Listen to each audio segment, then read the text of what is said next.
আসসালামু আলাইকুম।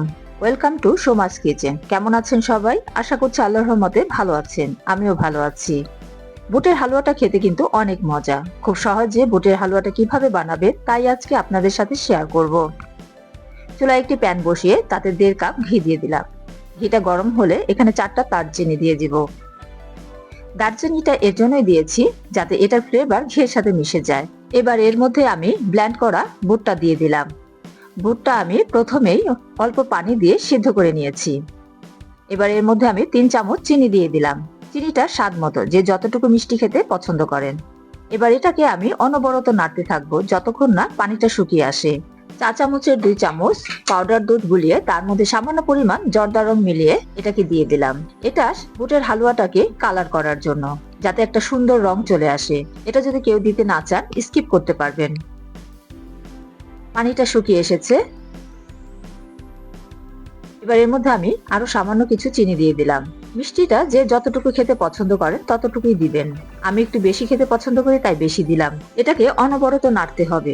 নাড়াটা বন্ধ করলে এটা কড়াইতে লেগে যাবে, তাই এটাকে অনবরত নেড়ে নিতে হবে।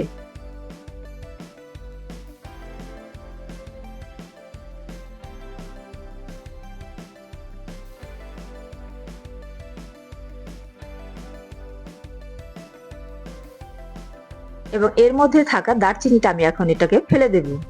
কারণ দারচিনিটা থাকলে এটাকে যখন আমি শেপ আনতে যাব তখন এটা আর ভালো শেপ আসবে না।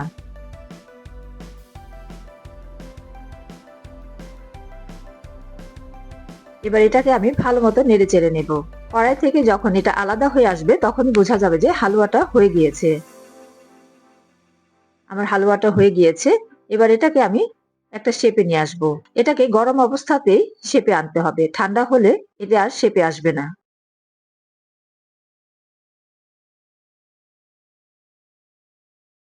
সুন্দর একটা শেপে এসছে। আমার হালুয়াটা কমপ্লিট।